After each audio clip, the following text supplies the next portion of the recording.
시간이 되었습니다. 우리 다 같이 찬송가 40장 펴시고 일어나셔서 1절 부르심으로 7월 둘째 주 주일 오전 예배를 하나님 앞에 드리겠습니다.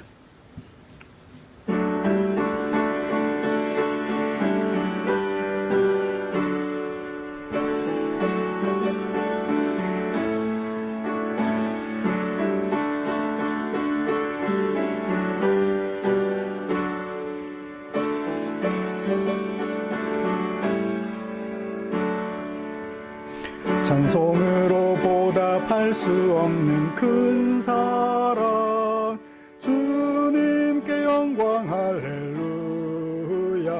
형제 자매 모두 함께 모여 찬송해, 주님께 영광 할렐루야. 하나님의 자녀여 크게 찬송 부르며 밝고 거룩한 길로 기쁨으로 나아가 주의 보좌 앞으로 속히 들어가겠네.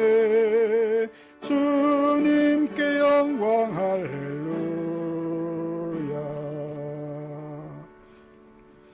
수고하고 무거운 짐진 자들아 다 내게로 오라. 내가 너희를 쉬게 하리라.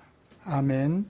전능하사 천지를 만드신 하나님 아버지를 내가 믿사오며 그 외아들 우리 주 예수 그리스도를 믿사오니 이는 성령으로 잉태하사 동정녀 마리아에게 나시고 본디오 빌라도에게 고난을 받으사 십자가에 못 박혀 죽으시고 장사한 지 사흘 만에 죽은 자 가운데서 다시 살아나시며 하늘에 오르사 전능하신 하나님 우편에 앉아 계시다가 저리로서 산 자와 죽은 자를 심판하러 오시리라.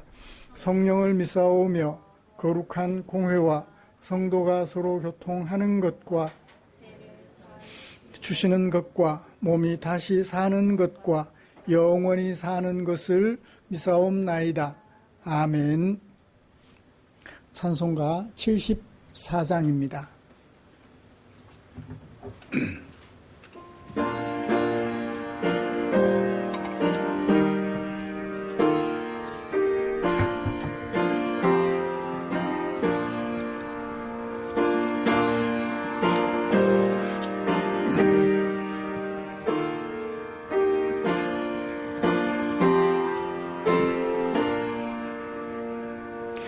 오만세 반석이신 우리 하나님, 저 창조 이전부터 또 영원하도록 한없는 영광 중에 그 보좌 있으니 큰 환난 풍파에도 날 지켜주시네. 이 인생 사는 것이 뜬 구름 같으며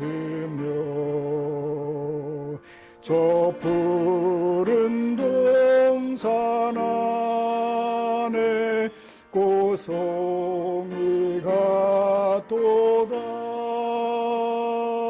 불 위에 이슬 같고 잠 속의 꿈같이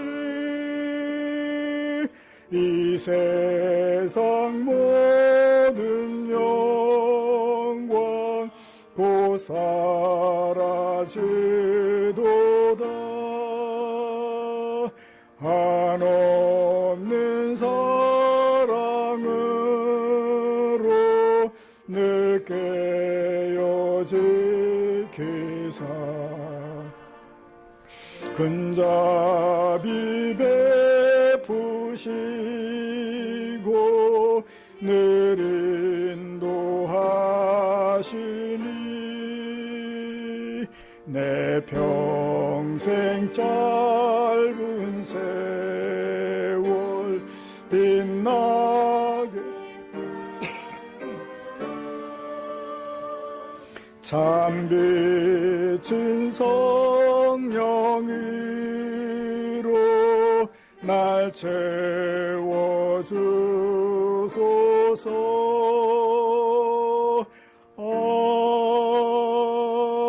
아멘. 교독문 21번 시편 34편입니다.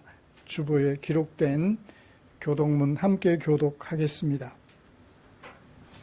내가 여호와를 항상 송축하며 내 입술로 항상 주를 찬양하리이다.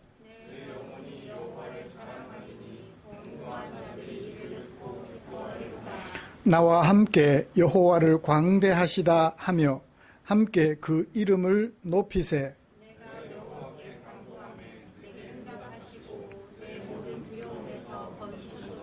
이 곤고한 자가 부르짖음에 여호와께서 들으시고 그의 모든 환난에서 구원하셨도다.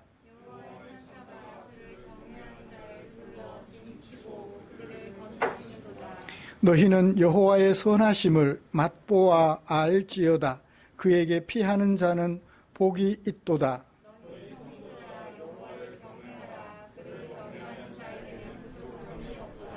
젊은 사자는 궁핍하여 줄일지라도 여호와를 찾는 자는 모든 좋은 것에 부족함이 없으리로다. 아멘. 자리에 앉으셔서 찬송 94장 함께 부르시겠습니다.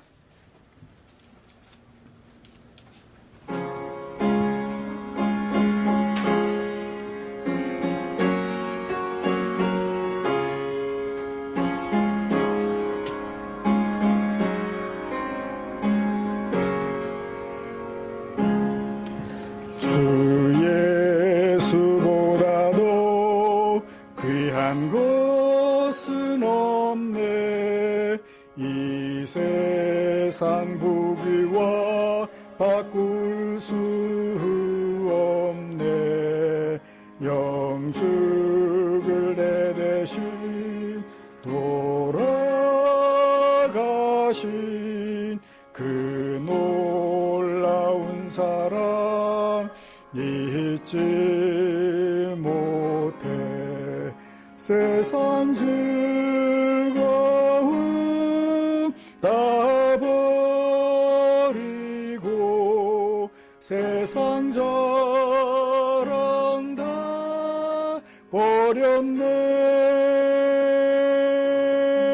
주 예수보다도 귀한 것은 없네.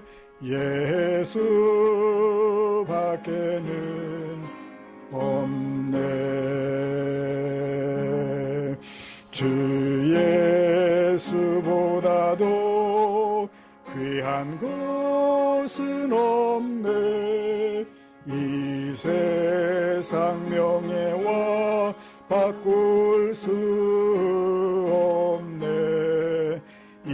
이전에 즐기던 세상 일도 주 섬기는 맘 뺏지 못해. 세상 즐거움 다 버리고 세상 자랑 다 버렸네. 주 예수보다도 귀한 것은 없네. 예수밖에는 없네. 주 예수보다도 귀한 것은 없네. 이 세상 행복과 바꿀 수 없네. 핍박이 몰려와도 주 섬기는 내 맘 변치 않아. 세상 즐거움 다 버리고 세상 자랑 다 버렸네. 주 예수보다도 귀한 것은 없네. 예수밖에는 없네. 아멘. 이 시간에는 김보경 집사님 나오셔서 우리를 대표하여 기도해 주시겠습니다.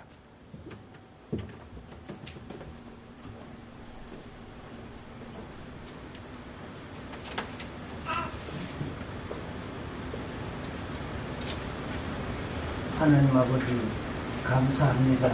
한 주 동안에도 해외에 있다가 이 무더운 날씨에 교회에 나와서 아버지의 말씀을 듣고자 해서 이리 와가 찬송가를 부르면서 앉아있습니다. 아버지께서 꼭 우리 마음들을 붙들어 주시고 인도해 주시고 이 험악한 세상에 살면서 온갖 더러운 것도 다 지키고 나갈 수 있는 힘이 듭니다. 아버지께서 우리 마음은 항상 주의 말씀으로서 무장되어서 살아가기를 원합니다.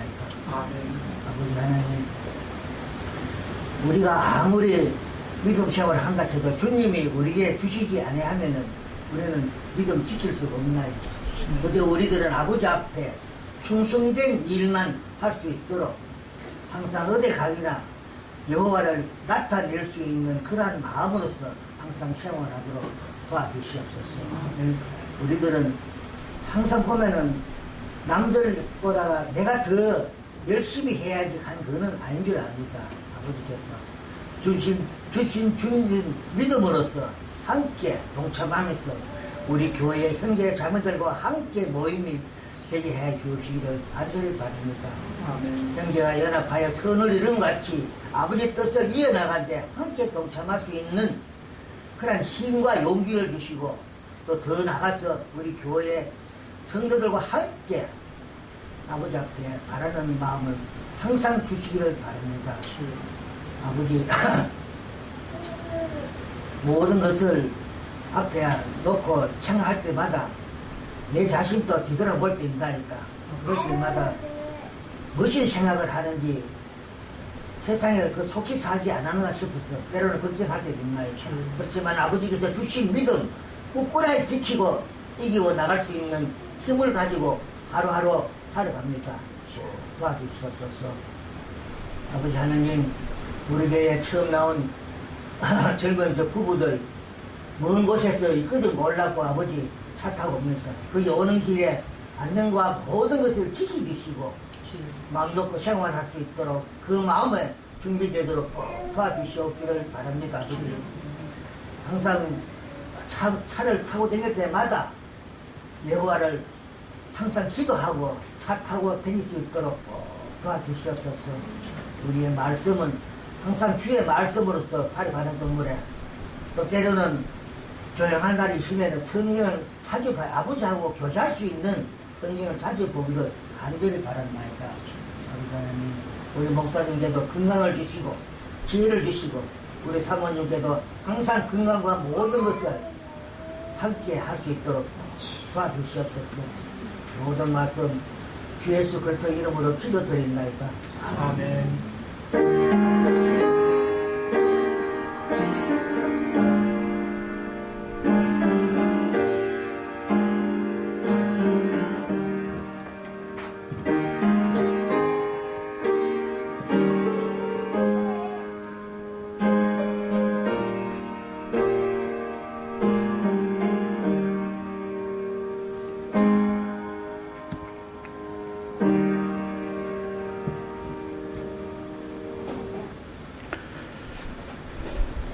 오늘 함께 묵상할 하나님의 말씀은 요한복음 12장 20절부터 36절까지입니다.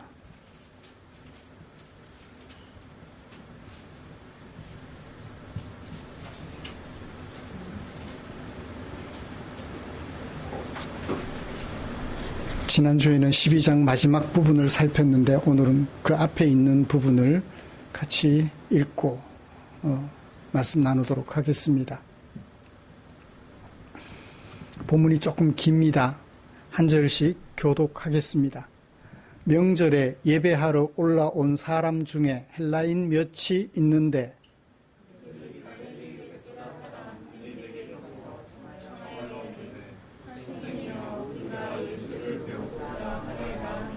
빌립이 안드레에게 가서 말하고 안드레와 빌립이 예수께 가서 여쭈니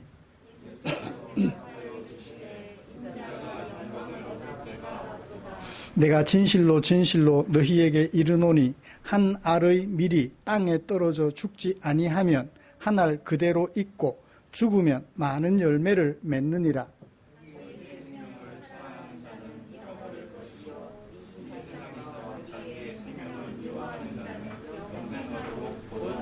사람이 나를 섬기면 나를 따르라. 나 있는 곳에 나를 섬기는 자도 거기 있으리니 사람이 나를 섬기면 내 아버지께서 그를 귀히 여기시리라.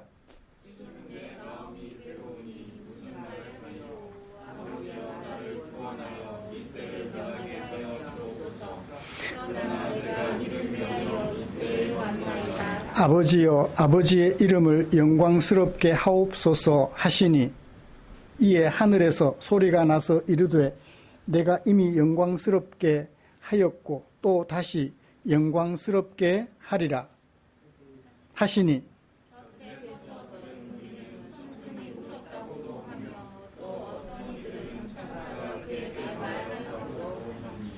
예수께서 대답하여 이르시되 이 소리가 난 것은 나를 위한 것이 아니요 너희를 위한 것이니라.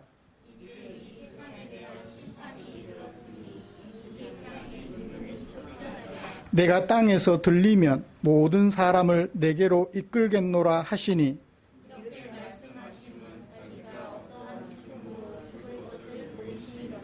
이에 무리가 대답하되 우리는 율법에서 그리스도가 영원히 계신다 함을 들었거늘 너는 어찌하여 인자가 들려야 하리라 하느냐.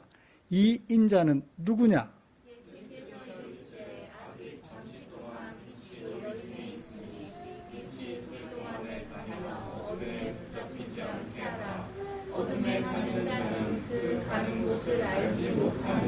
같이요 너희에게 아직 빛이 있을 동안에 빛을 믿으라.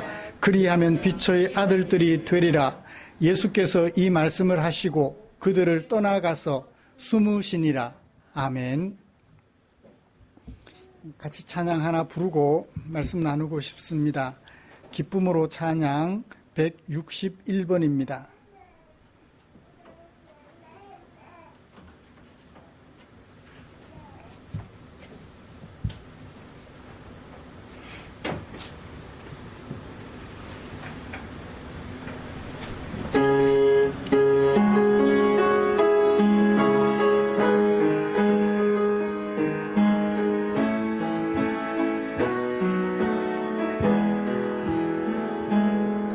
우리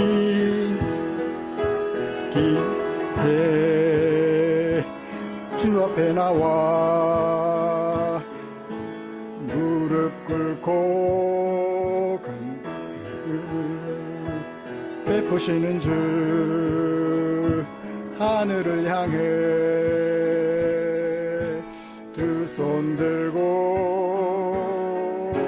문이 열리고 은혜의 빗줄기 이 땅 가득 내리도록 마침내 주 오셔서 의의 빗줄기 우리 위에 부시도록 우리 함께 기도해 우리 함께 기도해 주 앞에 나와 무릎 꿇고 긍휼 베푸시는 주 하늘을 향해 두 손으로 하늘 문이 열리고 은혜의 빗줄기 이 땅 가득 내리도록 마침내 주 오셔서 의의 빗줄기 우리 위에 부시도록. 한 번 더 하시겠습니다. 우리 함께 기도해 주 앞에 나와 무릎 꿇고 긍휼 베푸시는 주 하늘을 향해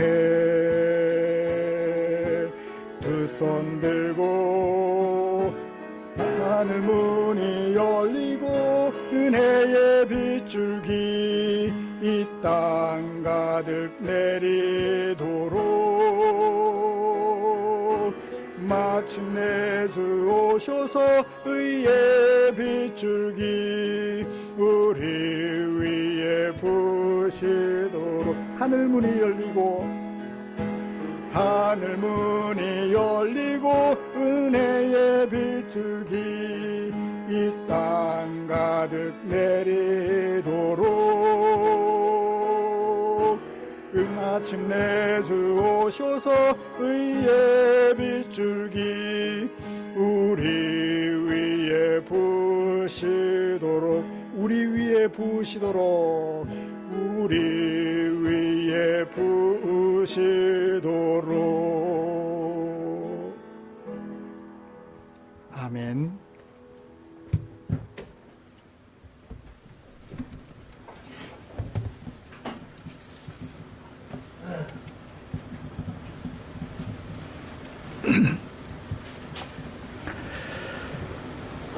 우리는 지난주에 요한복음 12장 44절부터 50절의 말씀을 통해서 예수님과 하나님의 다른 역할을 비교하여 살펴보면서 은혜를 받았습니다. 예수님은 사람들이 죄 가운데 살지라도 결코 사람들을 심판하지 않으시며 구원하시는 분이라고 소개해 주셨지요. 그리고 하나님은 죄 가운데 살아가는 사람들을 세상 마지막 날에 심판하시는 심판자라고 우리에게 소개해 주셨습니다. 우리가 믿는 삼위일체 하나님은 이렇게 사람들을 위하여 구별되는 역할을 감당하십니다. 공통적인 역할도 있지만 구별되는 역할도 분명하게 있음을 밝혀주셨습니다. 사랑하는 성도 여러분, 우리는 이런 구원자 예수님의 은혜를 입었고요. 또 심판자 하나님을 섬기며 살아가고 있습니다. 지난 한 주간 동안 이런 삼위일체 하나님과 동행하시면서 어떤 생활을 하셨을까요? 감사와 두려움의 생활을 하시면서 하나님께 영광, 사람들에게 행복을 주는 생활을 하셨을 것이라고 믿습니다. 구원하신 은혜를 감사하며 심판의 날을 유념함으로 거룩하신 하나님의 거룩한 백성으로 성숙해 가려는 우리를 위하여서 하나님께서는 당신의 마음을 성경에 담아 주셨지요. 오늘은 그 중에 요한복음 12장 20절부터 36절에 담아두신 하나님의 마음을 살펴보면서 은혜를 나누려고 합니다. 먼저 본문이 어떤 구조로 무엇을 말씀하고 있는지 주제를 정리를 좀 해보고 설교 방향을 여러분 앞에 제시해 드리도록 하겠습니다. 대화가 꾸준히 이어지지만 그 대화들이 서로 인과관계를 가지고 연결이 되어져 있습니다. 그래서 대화형 서사체 글이다라고 보시면 되겠습니다. 사건이 일어나게 된 배경은 20절과 22절입니다.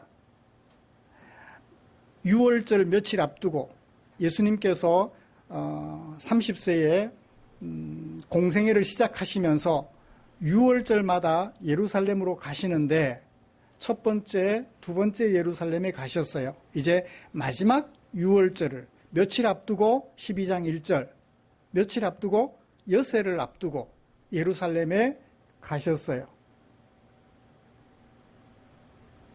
이제 마지막 엿에 보내시고 나면 예수님께서 십자가에 못 박혀 죽으시고 부활당하는 이 사건들을 기록하게 될 것입니다.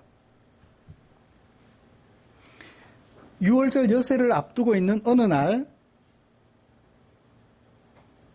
물론 12절을 참고하면 며칠만 남겨놨어요. 12절부터 이튿날이라고 그랬으니까 닷새만 남겨놓은 상황이죠.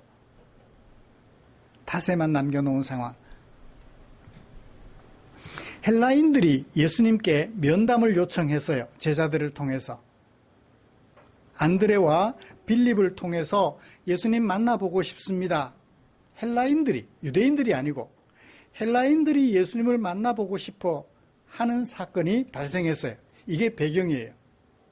예수님은 유대인들이 아니라 헬라인들이 예수님을 만나보고 면담을 요청하자 무언가를 얘기를 해야 되겠다라고 생각하신 것 같아요. 사건을 전개하십니다. 23절 예수님께서 대답하여 말씀하십니다. 누구에게요? 헬라인들에게 대답하셨을까요? 예수님께 헬라인들의 면담 요청을 전해주는 안드레와 빌립에게 대답하여 말씀하셨을까요?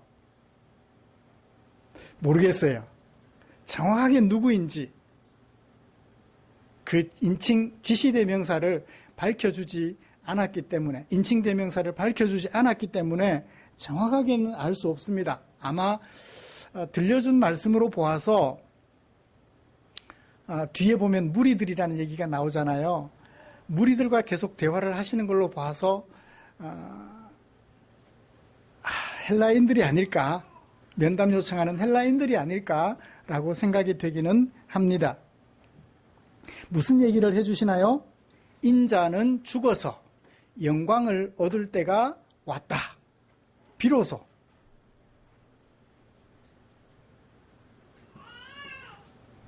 그러면 예수님이 인자가 죽어서 영광을 얻을 때가 왔다.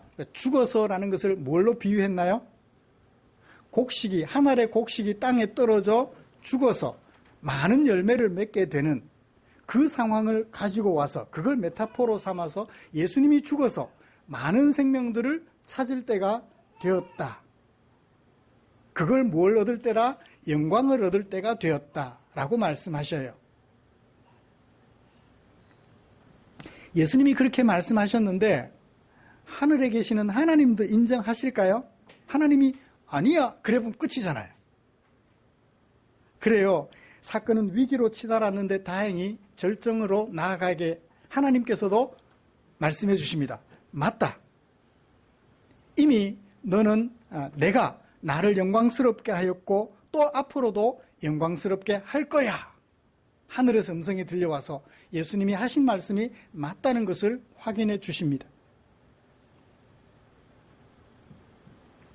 이제 하늘에서 들려온 소리를 듣고 거기에 대하여 예수님이 두 번에 걸쳐서 들려주신 말씀이 29절부터 36절까지 말씀이에요.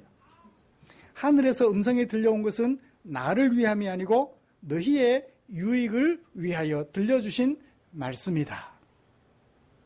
어떤 의미의 말씀이다? 33절, 31절, 30절, 31절, 32절에서 얘기를 해주셔요.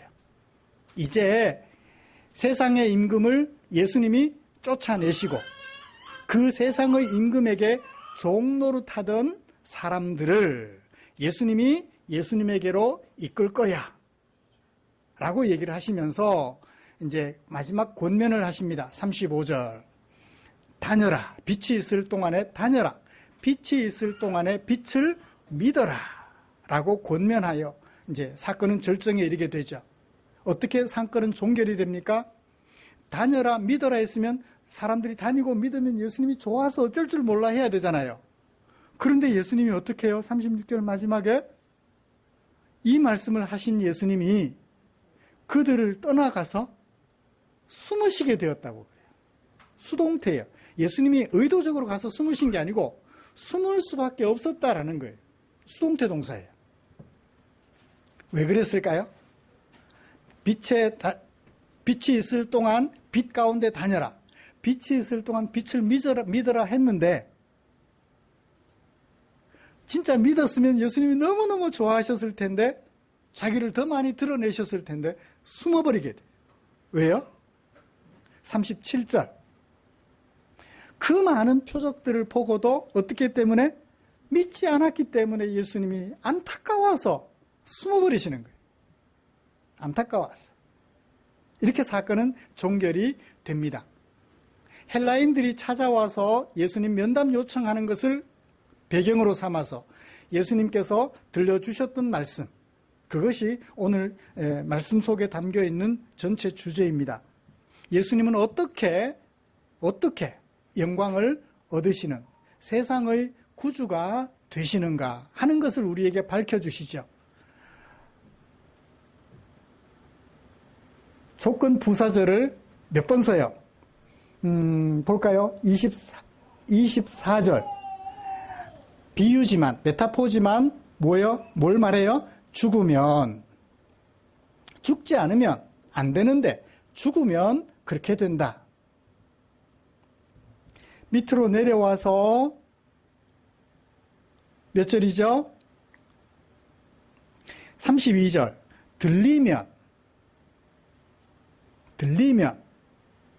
들리게 되면 수동태예요.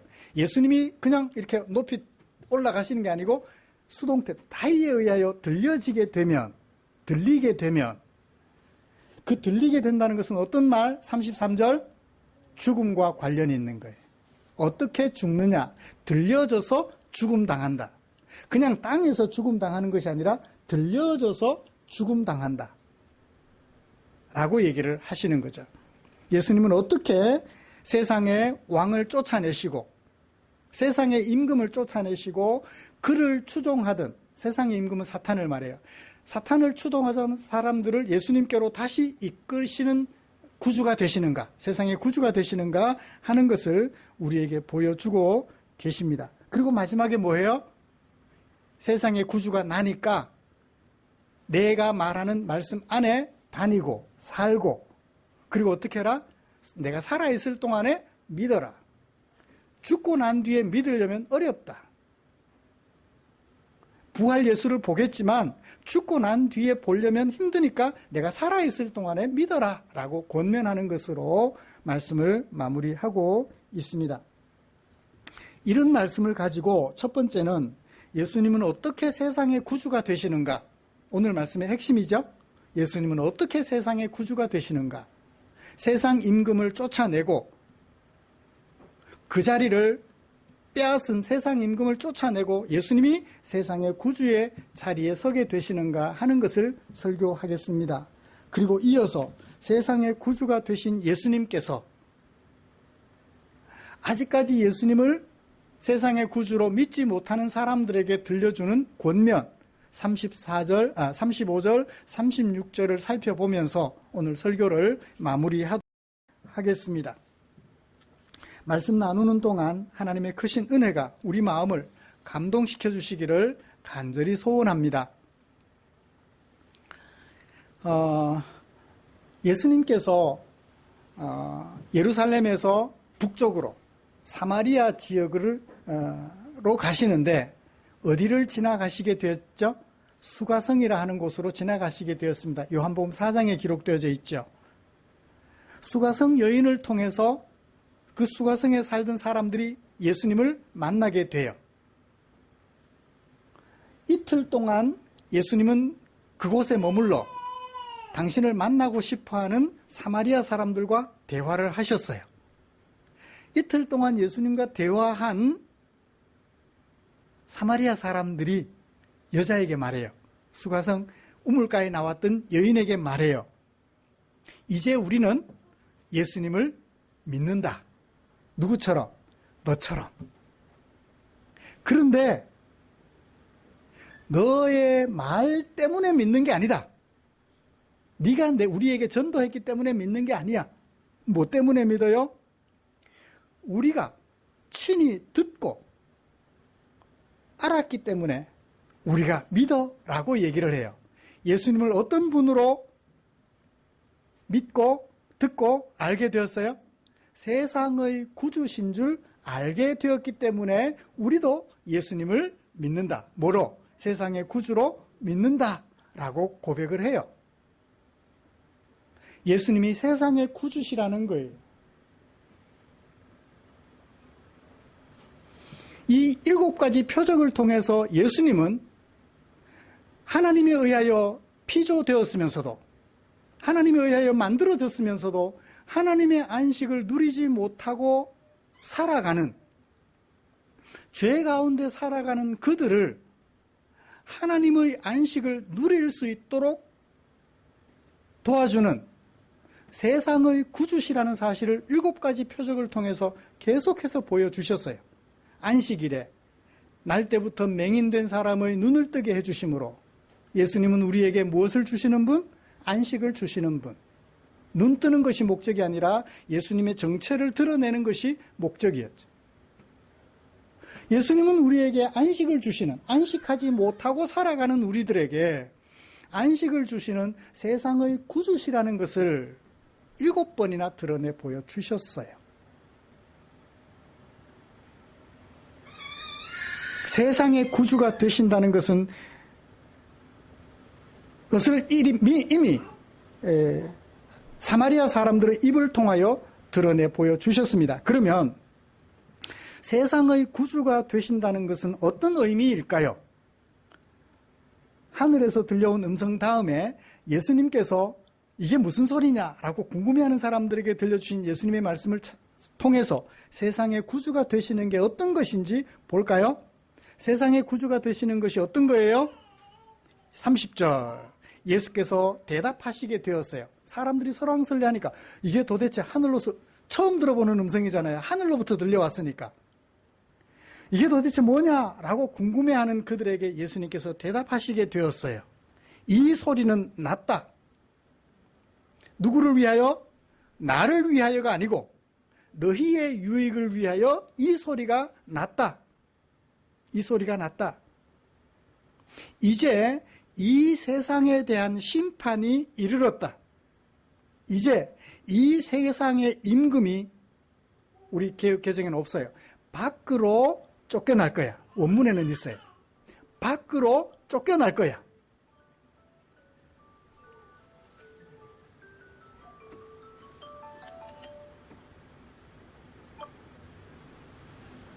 밖으로 쫓겨날 거야.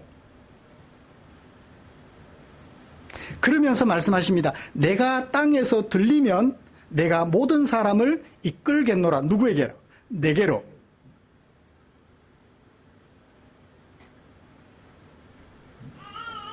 그래요. 여기서 세상의 구주가 되신다는 것의 의미를 2가지로 정리해 볼까요? 세상의 구주가 되신다는 것은 어떤 의미죠? 31절. 세상의 임금을 쫓아내시는 거예요. 밖으로. 지금 안에 들어오지 말아야 될 세상의 임금이 안에 들어와 있어요. 그 세상의 임금을 밖으로 쫓아내는 이가 뭐다? 세상의 구주다. 세상의 구주다. 쫓아내기만 하면 뭐예요? 그 다음 2번째는 뭐죠? 2번째는 뭐예요? 그 세상의 임금에게 종노릇하던 사람들을 당신에게로 이끌 수 있어야 뭐다? 세상의 구주다라는 거예요. 이미 세상의 임금이 와 있어요. 세상의 구주로 자처하는 세상의 임금이 와 있다고요. 이 세상의 임금을 세상에서부터 밖으로 쫓아내야 되고 그래야 세상의 구주예요. 2번째로는 임금을 쫓아내버렸다면 그 임금을 추종하던 사람들을 자기 편으로 만들어야 되겠죠. 그래야 세상의 구주가 돼요. 밖으로 쫓아내지 못하면 세상의 구주가 될 수 없어요. 그죠? 막달라 마리아 우리 기억하실 거예요. 마가복음에 기록되어 있는 막달라 마리아. 예수님께서 7 귀신 들렸던 막달라 마리아에게서 7 귀신을 쫓아내셨다. 쫓아내셔야 세상의 구주예요. 막달라 마리아에게 구주였던 거예요. 그리고 그 막달라 마리아로 하여금 어떻게 했나요? 예수님을 믿고 따르게 하셨지요. 그래서 막달라 마리아가 어떻게 하나요? 예수님의 장례를 준비해요. 예수님이 죽으실 것을 준비해요. 유월절을 앞두고 향유를 예수님의 발에 붓고 자기 머리카락으로 예수님의 발을 씻어 예수님의 장례를 준비하지요. 막달라 마리아를 붙잡고 있던 7 귀신을 쫓아내셔야 막달라 마리아에게 구주가 되시고, 그 막달라 마리아를 자기 편으로 끌 수 있어야 세상의 구주다라는 것을 우리는 잘 알 수 있습니다. 날 때부터 맹인이었던 사람을 보죠. 날 때부터 맹인이었던 사람에게 뭘 하셨나요? 예수님은 눈을 뜨게 하셨어요. 그래야 세상의 구주예요. 뿐만 아니라 눈을 뜨게 한 후에는 어떻게 했나요? 그를 예수님 편으로 만드셨어요. 예수님께서 날 때부터 맹인이었던 사람에게 9장 37절 요한복음 말씀하셨어요. 네가 그를 보았다. 지금 너와 말하는 내가 그다, 인자다 라고 소개를 해요. 그랬더니 그 날 때부터 맹인이었다가 눈 뜬 사람이 말합니다. 주여, 내가 당신을 믿나이다. 자기 편으로 만드신 거예요. 사람들에게 안식을 주셨고, 안식을 주신 후에는 자기에게로 이끌어 자기 편으로 만드셨다는 거예요. 예수님은 바로 이런 역할을 하셨던 것입니다. 자, 그러면 예수님은 어떻게 이렇게 세상의 구주가 되셨죠? 안식하지 못하는 사람들에게 안식을 주시고, 그리고 그들을 예수님을 믿는 자기 편이 되도록 만드셨어요. 어떻게 그렇게 하실 수 있죠? 23절을 보실까요? 영광을 얻으심으로. 예수님께서 영광을 얻으셔야 그렇게 돼요. 영광을 얻으심으로. 그 영광 얻는 것을 메타포를 이용하여 24절, 25절, 24절의 메타포를 이용하여서 설명하십니다. 한 알의 곡식이 영광을 얻으려면 어떻게 해야 돼요? 땅에 떨어져 죽어야 많은 열매를 맺음으로 떨어져 죽은 한 알의 밀이, 한 알의 곡식이 영광을 얻는 거예요. 이걸 예로 들었어요. 죽지 않고 썩으면 자기 혼자뿐이잖아요. 예수님이 그래요. 죽으심 당함으로 세상 임금에게 종노릇하던 그들을 내게 안식을 주시고 그들을 자기 편으로 끌어들일 수 있어야 뭐를 얻는다? 영광을 얻으시는 거예요. 영광을 얻으심으로. 그 영광을 얻는다는 것은 뭘 비유했나요? 많은 열매를 맺는 거죠. 예수님이 한 알의 곡식이 썩어지는 것처럼 죽으심으로 세상 임금에게 종노릇하던 사람들을 회복하고 그들을 자기 편으로 이끌 때 비로소 영광을 얻게 된다라고 말하는 것입니다. 그럼 어떻게 해야 영광을 얻게 될까요?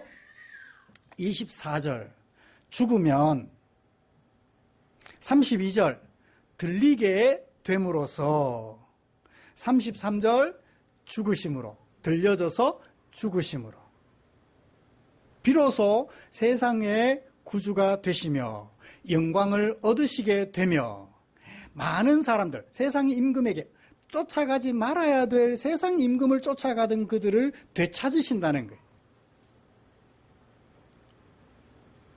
예수님이 어떻게 세상의 구주가 되시는지 이제 살펴보았죠? 들려져서 죽음당하면 세상 임금, 쫓아가지 말아야 될 사탄을 쫓아가던 사람들을 되찾아오시는 세상의 구주가 되시는 거죠. 사랑하는 성도 여러분, 이쯤에서 예수님은 어떻게 세상의 구주가 되시는가 하는 것에 대하여 정의를 내려보았으면 합니다. 예수님은 십자가에 못 박혀 죽으심으로 실패한 것처럼 보여요. 그죠? 예수님 죽음 당했잖아요. 실패자 같아요. 그런데 왜 죽으셨나요? 우리의 죽음을 대신 죽으신 거예요. 예수님이 십자가에 못 박혀 죽음 당할 때 세상 임금이 너무너무 좋아했어요. 내 이제 예수 죽이고 내가 승리했다 라고 했는데 뒤돌아서 보니 실패예요. 예수님이 대신 십자가에 못 박혀 죽음 당하심으로 그동안 사람들을 노예로 붙잡았던 사탄이 더 이상 사람을 사탄 종으로 붙잡을 수가 없어요. 예를 들죠. 친구 둘이서 학교 가다가 문방구에 들렀어요. 한 친구가 연필 한 자루를 훔쳤어요. 그걸 지켜본 친구가 그 다음부터 협박합니다. 나는 봤다. 나는 봤다. 그 말 한마디만 하면 어떻게 해요? 연필 훔친 친구는 그 친구 가방 들어도 줘야 되고 해달라는 거 다 해줘야 돼요. 노예로 붙잡히는 거예요. 그죠? 꼼짝없이 붙잡힌 거예요. 이 아이가 견디다 못해서 아빠한테 사실을 얘기했어요. 아빠, 나 이렇게 됐어. 어떻게 하면 좋아? 아빠가 아들 손을 잡고 문방구로 갔어요. 연필 한 자루 값이 얼마예요? 우리 아들이 훔쳤대요. 한 자루 값이 얼마예요? 10자루 값, 그 이상으로. 충분한 대가로 지불해 줬어요. 그 다음, 나는 봤다. 그러면 얘가 뭐라고 그래요? 뭐라고 그러죠? 많이 봐라. 그러겠죠? 그죠? 이제는 자유가 그에게 찾아왔던 거죠. 그래요. 예수님을 십자가에 못 박혀 죽임으로 사탄이 이제 더 이상 세상의 구주는 없어졌다. 내가 이 사람들을 계속해서 포로로 붙잡을 수 있다. 나는 봤다. 한마디만 하면 사람들은 나에게 꼼짝도 못하고 내가 시키는 대로 다 해.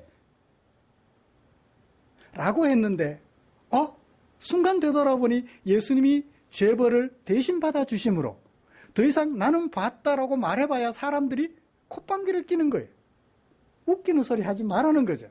네가 아무리 나를 정죄하고 나를 협박해도 예수님이 내 대신 내 죄벌을 받아주셨어 라고 하는 거예요. 아버지가 연필값 갚아주셨어 라는 것과 같이.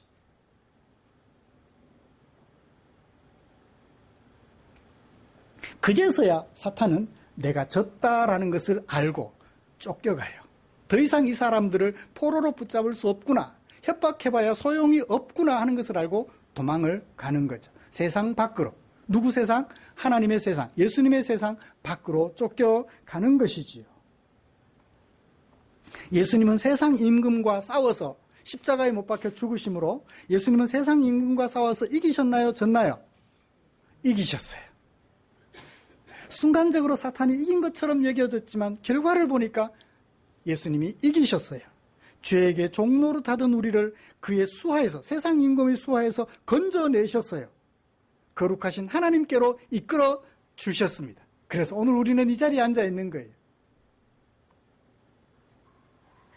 그러므로 예수님은 누구의 구주가 되셨어요?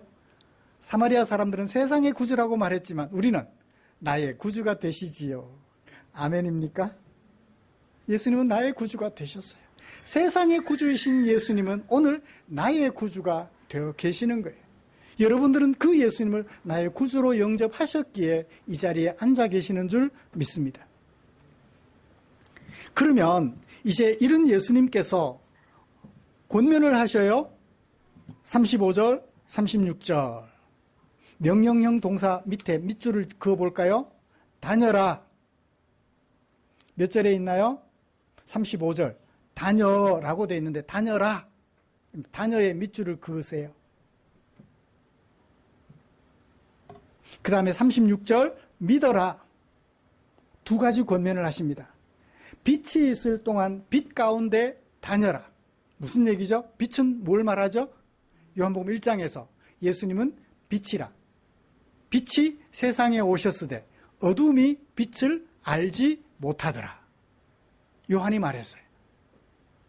예수님은 빛이세요. 어두움 가운데 살아가는 이 세상에 한 줄기 빛으로 오신 거예요. 한 줄기 빛이었는데 온 세상을 밝힐 수 있는 환한 빛이 되었던 거예요. 들어올 때는 한 줄기지만 들어온 이후부터는 온 세상을 다 밝히셔요. 그러므로 빛 가운데 다녀라 라는 얘기는 이 다니는 것은 걸어 다니는 것을 문자적으로는 말하지만 이것이 은유적으로 숨겨진 의미는 어떤 의미죠? 살아라라는 얘기죠.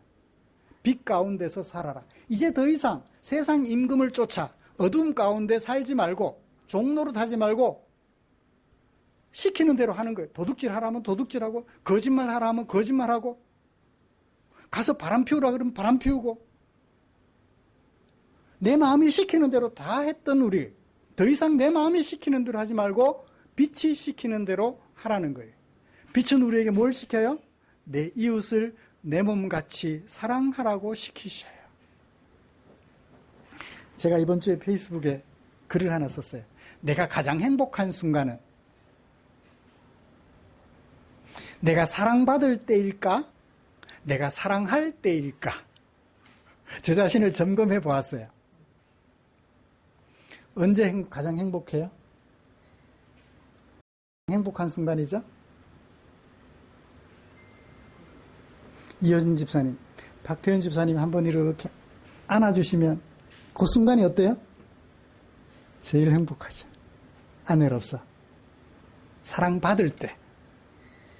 늘 안아주는데요, 뭐. 그럼 할 말 없고요.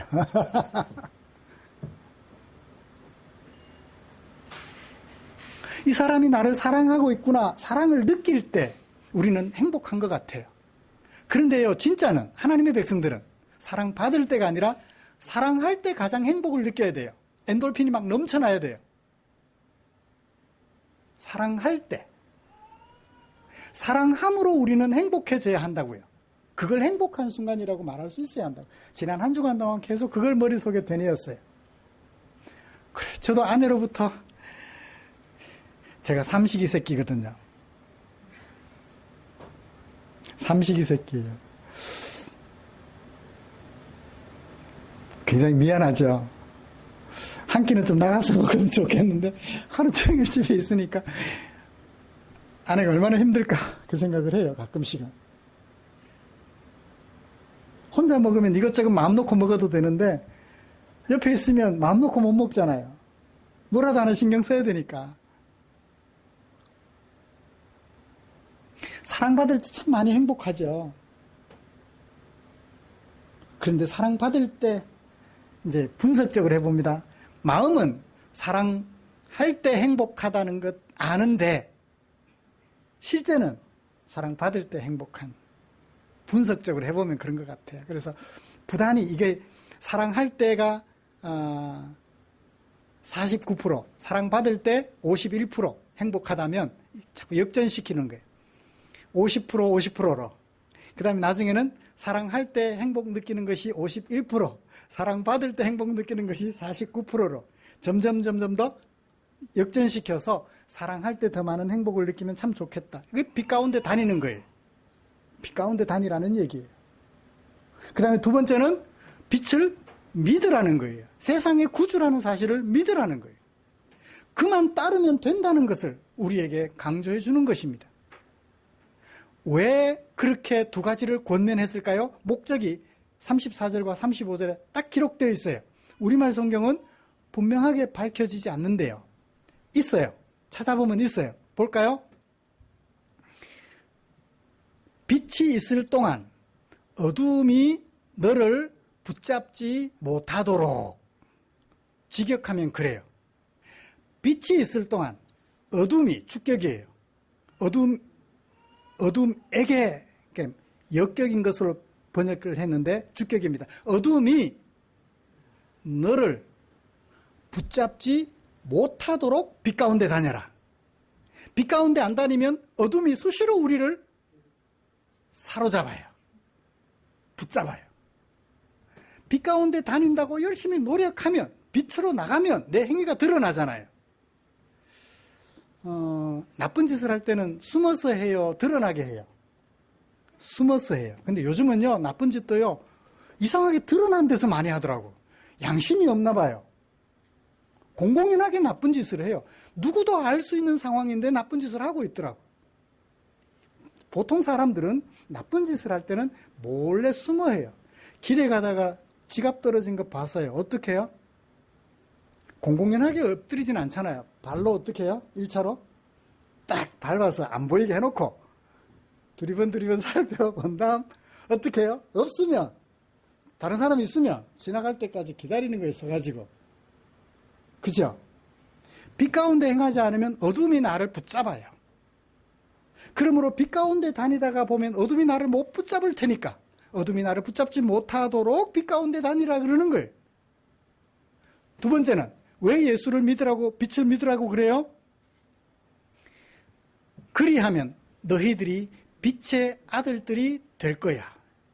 아들이 된다라는 것 동사는 가정법 과거 동사예요. 가정법 과거 동사는 현재는 아니에요. 그죠? 현재는 아닌데 그렇게 되기를 바라는 거예요. 간접 명령도 돼요. 소원도 되고요. 빛의 아들들이 되기 위해서는 어떻게 해야 돼요? 예수님을 믿어야 되는 거죠. 현재는 빛의 아들들이 아닌데 예수님을 믿으면 빛의 아들들이 된다는 거예요. 말씀을 마치겠습니다. 사랑하는 성도 여러분, 저와 여러분들은 이 빛이신 예수님을 믿나요, 안 믿나요? 믿어요. 그러므로 어느 권면은 빼고 36절 두 번째 권면은 빼고 몇 번째 권면? 첫 번째 권면 35절 말씀, 빛 가운데 다닐 수 있도록 힘쓰면 어떨까? 라고 생각합니다. 말씀을 마치죠. 사랑하는 성도 여러분, 우리는 세상의 구주이신 예수님을 이제 우리의 구주로, 나의 구주로 영접했습니다. 주여 내가 믿나이다. 날 때부터 소경되었던 자가 눈을 뜬 후에 예수님을 만나서 예수님의 정체를 알게 되자 내가 당신을 믿나이다라고 고백했던 그 사람처럼 예수님을 믿으시는 우리니까 이제 예수님의 권면대로 빛 가운데 다닐 수 있도록 힘쓰는 저와 여러분들이 되시기를 주님의 이름으로 축복합니다. 기도하겠습니다.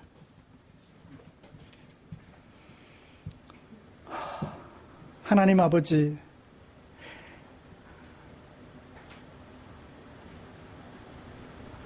요한을 부르시고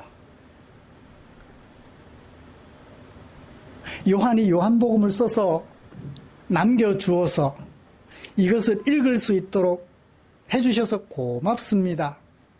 요한이 들려준 예수님에 대한 소식을 읽고 또 읽어보니 예수님은 우리들의 참 구주이심을 알게 됩니다.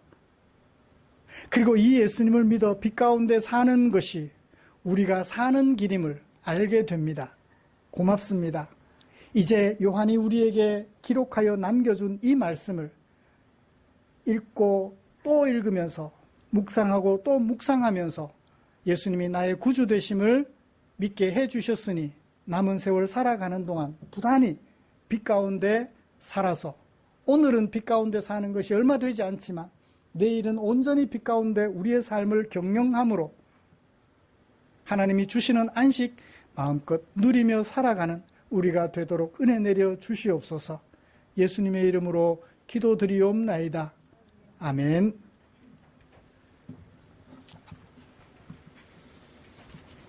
찬송가 634장 부르시면서 준비한 헌금 드리겠습니다.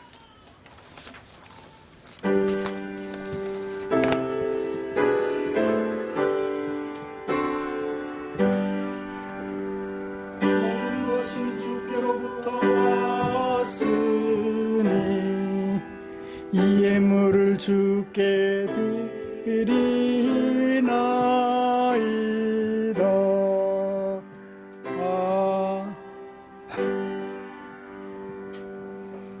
드린 헌금 위해서 기도하겠습니다. 좋으신 하나님 감사합니다.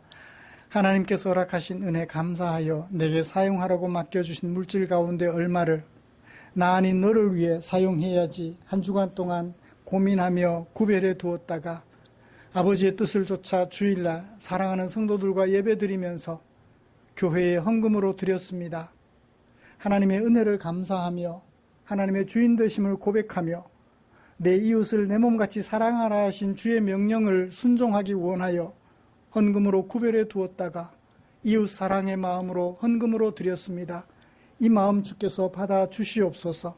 험한 세월 살아가는 동안 성도들의 발걸음에 실족함이 없게 하시고 빛 가운데 살아서 하나님께 영광, 사람들에게 행복을 주는 아름다운 삶이 되도록 은혜 베풀어 주시옵소서. 또 주께 기도드립니다. 드린 물질 축사해 주셔서 이 물질 사용되는 그곳에 주의 영광 나타나게 해 주시옵소서. 주려 배고파하는 지체들 배를 채워드리고 아파하는 지체들 치료하는 일에 쓰고 남음 있게 하시며 삶의 무게에 눌려 쓰러진 지체들 일으켜 세워드리는 일에 쓰고 남음이 있도록 주님 역사해 주시옵소서. 예수님의 이름으로 기도드리옵나이다. 아멘.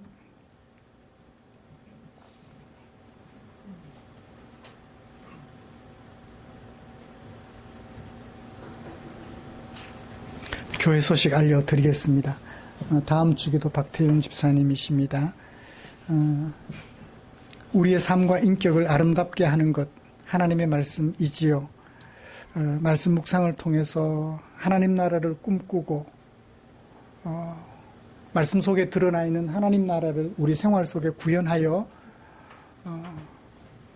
죽은 뒤에 하나님 나라 없다 해도 괜찮다라고 말할 수 있을 만큼 오늘 현실 속에서 하나님의 나라를 경험하며 살아가는 우리가 되면 좋겠습니다. 사후에도 하나님 나라 분명히 있어요. 예수님이 재림하셔서 온전히 이루실 하나님의 나라가 분명히 있습니다. 있지만 그게 필요 없다고 할 정도로 그 없어도 괜찮다라고 말할 만큼 이 땅에서 하나님의 나라를 경험하며 살아가는 우리가 되면 좋겠습니다. 저희 부부가 특성해도 되나요? 예배 중에 뭐 사회도 하고 특성도 하고 설교도 하고 광고도 하고 다 하면 좀 미안해서 앞에 나오기가 좀 그래요. 허락해 주시면 저희 부부도 특성 준비하겠습니다. 네, 고맙습니다. 허락해 주셔서.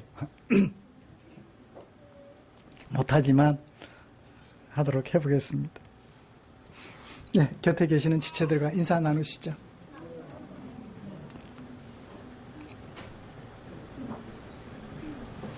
김한희 성도님 병원에 다녀왔는데 전화를 해도 전화를 안 받으셔요.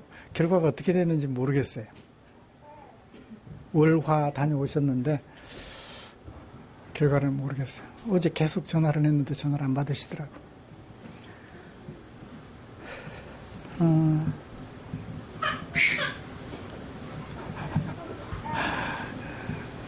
저를 사랑해 주시는 어떤 권사님이 그러시더라고.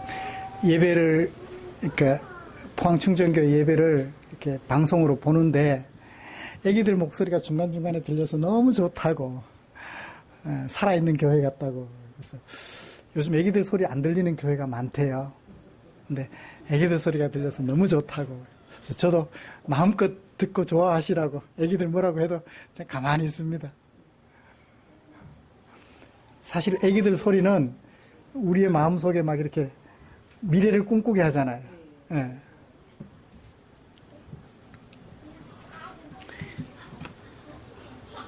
찬송가 57장 펴시고 일어나셔서 찬송 부르고 축도함으로 예배를 마치겠습니다.